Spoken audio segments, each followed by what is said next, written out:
Sabi ng Panginoon sa Juan 14, huwag kayong mabagabag. Naniniwala kayo sa Diyos, maniwala din kayo sa akin. Sa bahay ng aking Ama ay maraming mansyon.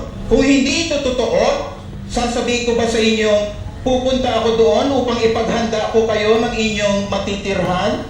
At kapag naipaghanda ko na kayo ng inyong matitirhan, babalik ako at isasama ko kayo upang kayo'y makapiling ko kung saan man ako naroon.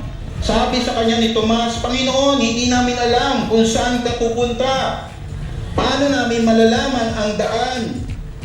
Sumagot si Jesus, ako ang daan. Ako ang katotohanan at ako ang buhay. Walang makakalapit sa Ama kung hindi sa pamamagitan ko. Naniniwala kayo sa Diyos? Sino ba sa atin ang hindi naniniwala sa Diyos? Meron, marami. Binabayaran niyo ba ang Diyos para tumibok yung puso niyo, para makahinga kayo, para sikatan kayo ng araw, para makatulog kayo ng mahimbing, para magising kayo sa tuwing umaga? Ang sagot dito syempre hindi. Kabaliwan, naisipin mong binabayaran mo ang Diyos, pero inipilit ng taong relihiyoso na bilhin ang grasya ng Diyos sa pamagitan ng paggawa ng mabuti. Dahil walang tinatanggap na kabutihan ang Diyos mula sa inyo. Ito ang masakit, malaman ng isang taong tuwang-tuwa sa kanyang sarili na hindi siya kailangan ng Diyos at hindi ka rin kailangan ng mundo. Sa tingin mo ba iiyak ang buong mundo kapag namatay ka namin gabi? Si Kristo nga naparito at namatay, binuhis yung kanyang buhay, pero may pakialam ba ang tao sa kanya? Hindi. Ang tao pa nga nagpapatay sa kanya, pero ginagawa siyang idolo ng mga taong nag-aakala sila ay makakalapit sa kaluguran ng Diyos kapag gumawa sila ng mabuti. Samantalang tinatago nila yung kasamaan ginagawa nila sa likod. Kung nananatili kayo sa inyong relihiyon ngayon at wala kayong pakialam sa mga bagay na ito, ano sa tingin nyo ang gagawin nyo sa langit? Isa lang ang dahilan ng kriminal kung bakit ayaw niya mapunta sa kulungan, sa impyerno. Mapipigilan yung kanyang kasalanan. Ang gusto talaga ng tao ay isang langit na walang Diyos. Ang Biblia ay isang Jewish book na sinulat ng Hudyo para sa mga Hudyo. Sinulat ito sa kultura, pag-iisip ng mga Hudyo. Para sa kultura ng Pinoy, tayo ay nagmamano para magbigay galang. Ang tinutukoy ng Panginoon dito ay ang konsepto ng kasal. Ang larawan na ito ay makita natin nung ikakasal si Maria kay Joseph. Sa kultura ng mga Hudyo, kapag ang isang lalaki ay nakipagtipan na magpakasal sa isang babae, sa kultura nila, isang taong mawawala para ipaghanda yung pangkabuhayan at tutuluyan, tahanan nung magiging asawa niya. Pag ayos na lahat yun, tsaka niya babalikan yung babae para pakasalan niya at magdidiwang sila ng isang linggong pagdiriwang. Yung sinasabi ng Panginoon dito ay larawan ng kasal. Kapag kayo ay ginawang mananampalataya ng Panginoon sa kapangyarihan ng Diyos, ito ay isang sumpaan. Sumusumpa ang Diyos sa inyo na magiging sa inyo siya magpakailanman at kailangan din sumumpa kayo na siya inyong maging irog habang buhay. Kaya dito hinango ang larawan ng kasal. Till death do us part. Kahit ano pa ang danasin natin, kamatayan lang ang makapaghihiwalay sa atin. Pero mas natatangi ang kasal sa Panginoon dahil hindi ito saklaw ng kapangyarihan ng kamatayan.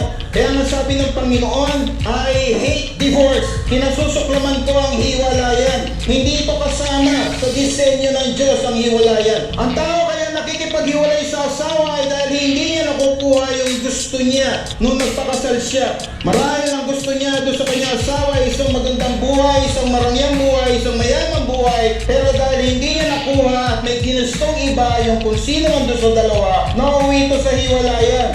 Sanhi ng pagtataksil. Pero ang Diyos ay hindi nagtataksil sa kanyang pakakasalan. Kaya nga ang lahat ng mananampalataya sa kanya ay pinapangakuan niya ng ganitong klaseng sumpaan. Ikakasal ako sa iyo, pero ipaghahanda kita ng iyong tutuluyan para kapag ayos na ang lahat, babalikan kita. Kung nasan man ako nandoon, kasama na kita magpakailanman. Nung simula nilikha ng Diyos ang lalaki at babae, wala sa sinabi nilikha niya bakla at tomboy. At iiwan ng lalaki ang kanyang magulang para makisama doon sa babae. At sila ay magsasama bilang isa. Ang dalawa nagiging isa. Kung ano ang pinagsama ng Diyos, huwag paghihiwalayin ng tao. Pero Pilipinas, sa Asia, laganap ang mga pamilyang sira, ang mga pamilyang nagtraiduran, ang mag-asawa. Ayoko na sa'yo, wala ka palang pera. Ayoko na sa'yo, tinraidor mo ako. Ayoko na sa'yo, hindi mo nagagampanan yung gusto kong gampanan mo. May hangganan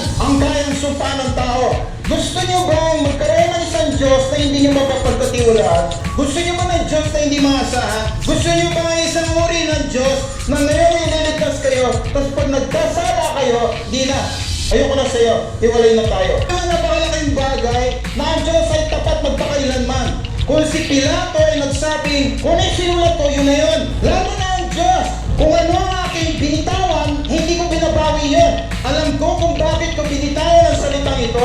At hindi ito babalik sa akin na hindi nito nagampanan. Ang pakay kung bakit ko ito sinabi. Ang tao ay hindi mapapagkatiwalaan. Kaya tama ang sinabi ng Diyos. Walang napakasinungaling na bagay sa mundong ito. Kumpara sa puso ng tao. Ang puso ng tao, ang puso mo, ang pinakasinungaling. Oo, sinungaling ka. Ang Diyos ang nagsasabi nito. At ang pinakagusto mong lukoyin yung sarili mo. Sa paanong paraan? Na ikaw ay mabuting tao. Ang tao akala nila ang paglapit sa Diyos ay ang pagiging religyoso. Akala nila ang paglapit sa Diyos ay ang pagiging Romano-Katoliko. Yung pagsimba, yung paggawa ng mabuti, yung pagiging Muslim, yung pagiging kung ano-anong kulto na naglaganap dito. Maraming umiikot dito mga kulto ng Jehovah's Witness at mga Mormon. Na walang pinapangako ang kasiguruhan sa inyo. Wala. Puro kasinungalingan ang kanilang pinapangako sa iyo. Ngunit ito ang Diyos na hinihirapan niyo ng hiningo na yan. Ito ang Diyos na nangangakong nag-aalay ng tapat na pag-ibig sa inyo. Ang tao naghahanap ng tapat na pag-ibig sa mundo, wala kayong makikita ang tapat na pag-ibig dito. Ang makikita niyo sa mundo ay pagsisinungaling, kamatayan, paninira, nakawan, lamangan. Pero bakit hinahabol ng tao yung mga bagay na hindi niya kayang dalhin sa kabila? Gaano maraming pera ang kailangan meron ka para sabihin mo sa Diyos, hindi mo pa ako pwedeng kunin bukas. Kung pera ka gusto, tsaka lang ako dapat mamatay. Kaya lang binigyan ng kaluluwa na maaari yung ibalik yung hiniram na buhay nyo sa nagmamayari. Yung buhay nyo hindi sa inyo. Pahiram nyo yung cellphone nyo. Tapos pinahiram nyo sa akin. Tapos bukas babawiin nyo na. Sabihin ko, bakit mo pinabawi? Akin na to. Sasabihin nyo, bakit mo pinago yung kulay? Ba't mo sinulatan? Akin to eh. Kung ano yung gusto kong gawin sa cellphone na ito, pinahiram mo, akin to. Gagawin ko kung anong gusto ko. Kapag sa kayo nun? Hindi. Bakit?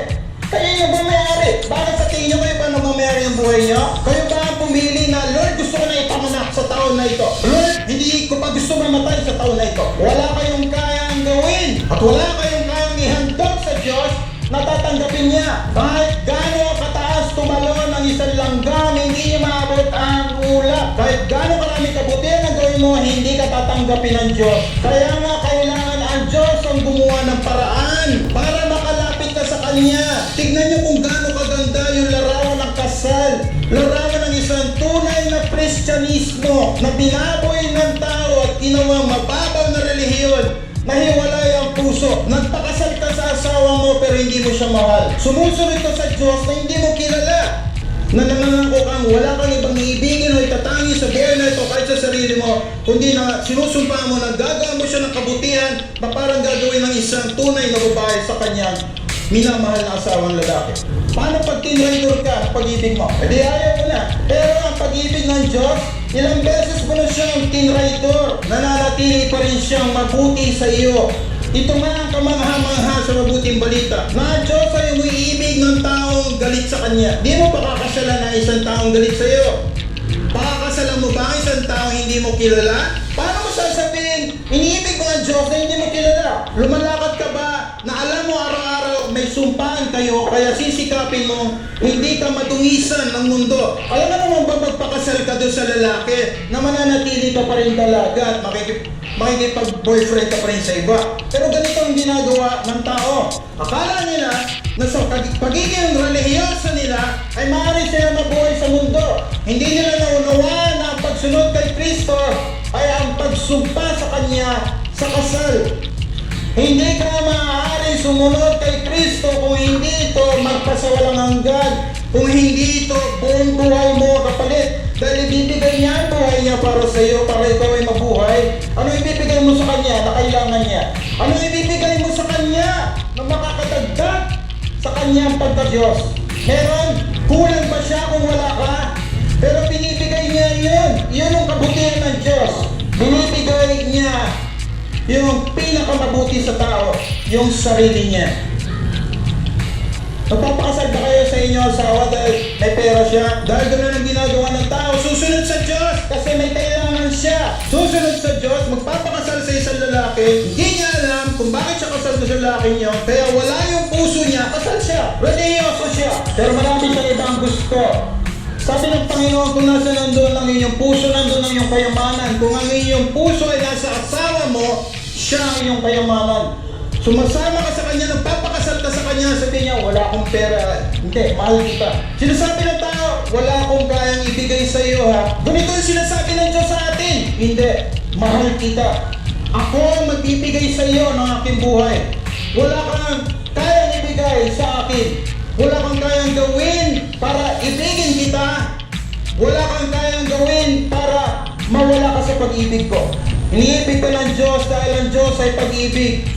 Iniibig ka ng Diyos, hindi dahil kaibig-ibig ka. Walang maganda sa'yo. Walang mabuti sa'yo. Walang kaibig-ibig sa'yo. Pangit ka. Madumi ka. Puno ka ng dugo. Ulo hanggang paa. Lumalangoy ka sa sarili mong dugo. Pero ang Diyos ang lumapit sa'yo para kunin ka mula sa putikang iyon at hugasan ka ng sarili niyang katuwiran.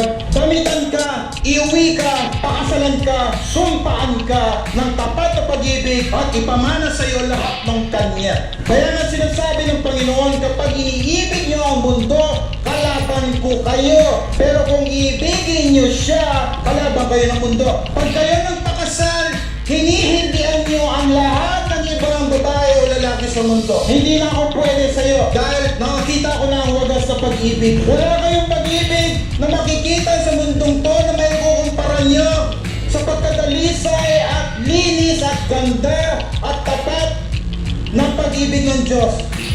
Wala kayong may kukumpara sa pag-ibig ng Diyos. Wala! Ang kaligtasan ng Diyos ay para lang sa taong magpapakasal sa Kanya at magiging tapat sa Kanya. Sumpahan. Ang pagsunod kay Kristo ay isang sumpahan. Ikaw ang magiging Diyos ko at ako ay sa iyo.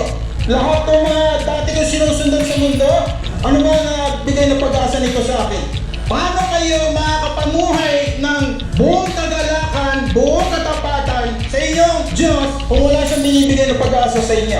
Sinasabi ng Panginoon, aalis ako para ipaghanda ka ng tutuluyan. At kapag umalis ako, babalikan kita. Para kung nasa ako nandun, sa huling araw ikakasal tayo, aking ka. Sa'yo ako. Saan nyo makikita dito sa mundong ito ang lahat ng inaalay sa inyo ng Diyos mula sa Kanya? Dito pa isang magandang sinabi niya, hindi nyo pa kailanman nakikita, hindi nyo pa kailanman naririnig, hindi nyo pa kailanman naiisip sa inyong puso lahat ng magagandang bagay na hinanda ng Diyos para sa mga umiibig sa Kanya.